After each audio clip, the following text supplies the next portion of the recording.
Okay, then he talks about pushing an object up my ass. Oh my God. So we have a video. Oh my God, who the hell cares? Let's move on, please. Let's move on, please. Let's move on, please. Okay. That Mr. McClure personally threatens me. I didn't always lie. No, when I was a kid, I told the truth. But then one day I caught Scott stealing money out of my mother's purse.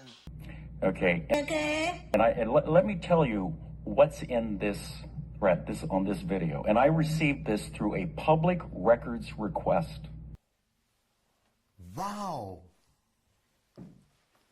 Anybody else can do the same. So he confronts during the course of this video, and I hope that some other people get their hands on it. Okay, he confronts Johnny Loera, who is a terrific person. He's very upset about his signs. For one thing, Hildy, here again you go. That is a stolen, I'm tired of my stolen signs. I'm not here politicking. He's very upset about his signs. I've lost 15 signs at one location over there by the, yes, your people. He's very upset about his signs. This sign was put at the bridge at the opening at 7 a.m. By 9, it was gone by Steve DeMille. He's very upset about his signs. They didn't want the sign out there at the bridge for you guys to drive by. Right next to Brady's sign that says yes on it. They left his up. They left Sue Ann Meadows and Jeannie Kinch's up. He's very upset about his signs.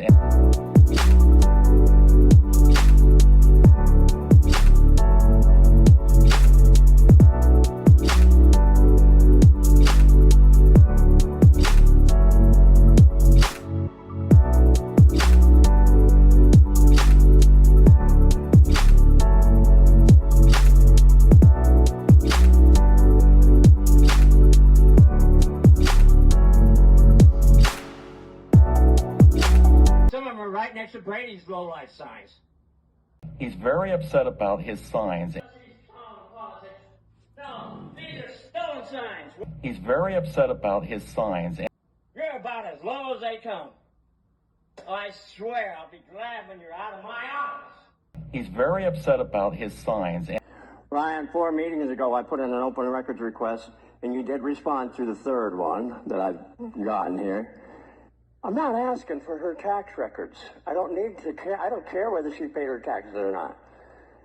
I originally asked, how in the hell did it get redacted in the first place? Who unredacted this and who gave her permission? And then Miss Mello read this. Somebody gave this to her.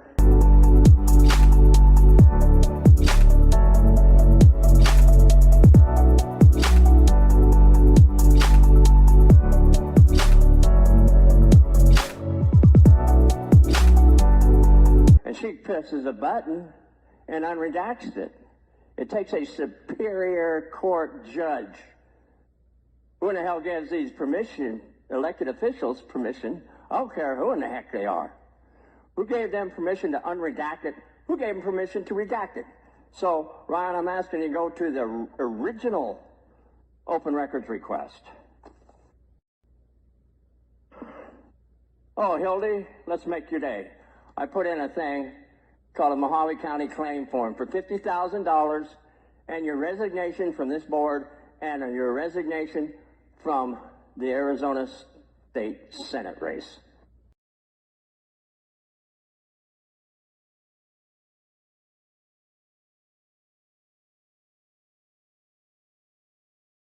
Expect an answer because I'm about ready to go to the Attorney General on this crime.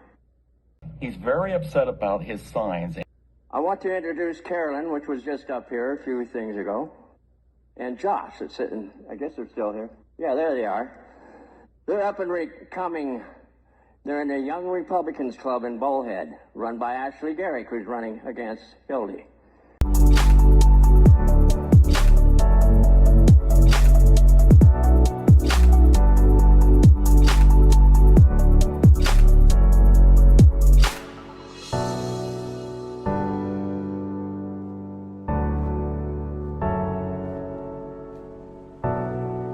Kids are 20 years old in that generation, and they are helping me run my campaign. I want to know what the 20-year-olds say and have on their minds. So they are helping me. And I think these two are going to go someplace big time in the Republican Party here. Carolyn and Josh, watch for them. They got me on Instagram. It'll probably blow up, I guess, now. Okay, thank you very much. And he sits there and says, he's telling to Johnny, you're cutting my throat. He's referring to himself, okay, back there. He calls him a low-life creep and a scumbag. Okay, that's fine. Okay, then he talks about pushing an object up my ass. Okay. My ass. Okay, and I don't like that. And That is not appropriate behavior, okay? I find that threatening, okay? Okay. It's inappropriate, okay? That is not appropriate behavior, okay? I'm holding the guy in the back responsible. This is bad behavior, and Okay, that's fine. this is coming to an end. Okay, Okay, that about wraps up my introduction. Now, are there any questions? my ass, my ass, my ass. Council members' comments are supposed to be brief, reports, comments on current events. My ass.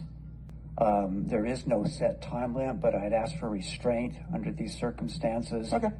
So we can observe and get back into the business of the meeting. My ass. Okay, then I will yield the balance of my time.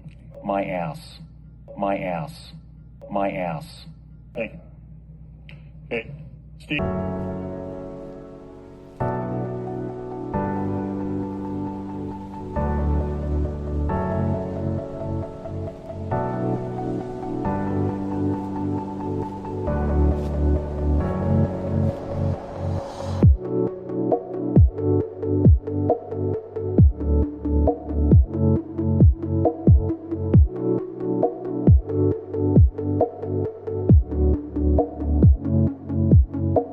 One more comment from you, you'll be asked to leave. That goes for you too, Sean. Was that Steve or was it Sean? That was Steve. I apologize then, Sean. The way this guy says okay over and over again. Well, as we can see from this short video, the city attorney had to put Rich Lettman into his place as to what his authority is, what his agenda is, or supposed to be. Well, at one of these supervisor meetings, he went overboard. He went beyond his jurisdiction, and so he was checked by the city attorney, rightfully so. But instead of stopping what he is doing, Lettman decided to continue his tirade by using a different angle of attack. The victimhood narrative continues on with Lettman talking about certain labels or insults, such as scumbag or other kinds of similar insults. Those kinds of categories are protected under U.S. law, whether that be hate crime laws or whether that be the 1965 or 1964 Civil Rights Act, followed by subsequently named acts.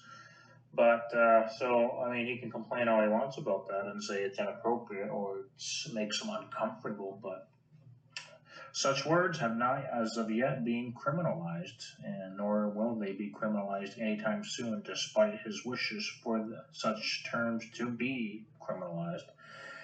Now, as far as the so-called threat, well, I haven't seen it on this video that he claims that it's on, but if SCOTTY McCLURE was speaking, let's say, metaphorically, using figurative language, using politically charged language, then it was not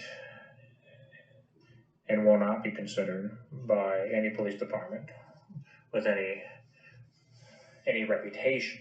It would not be considered an actionable threat whatsoever, and therefore nothing will come out of it.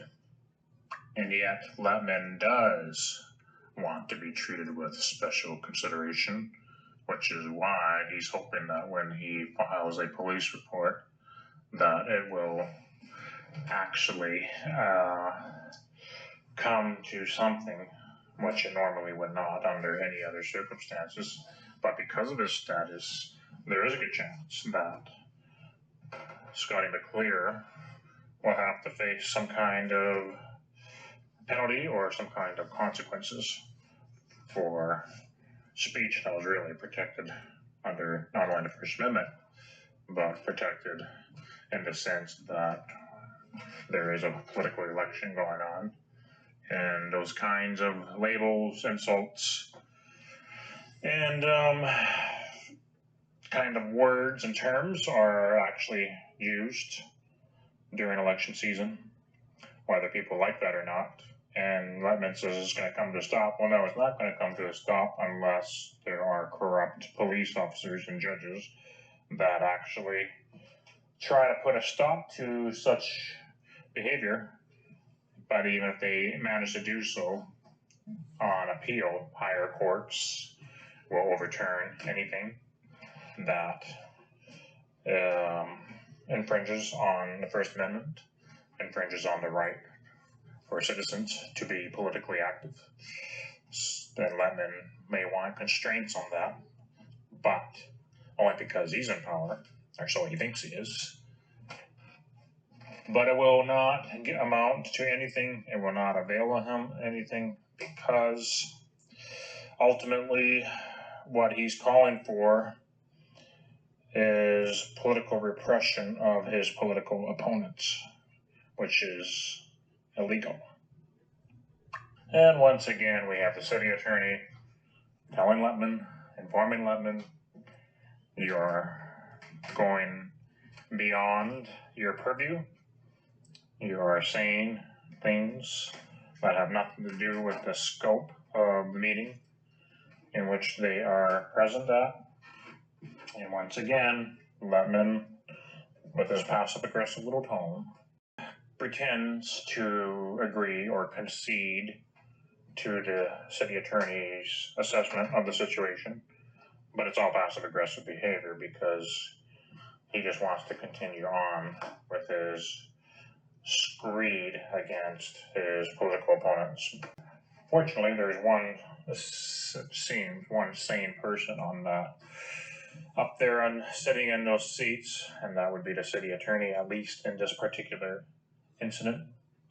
And then we topped off, of course, by Damico, being the usual control freak that he is, who cannot also cannot handle anyone disagreeing with him or his agenda.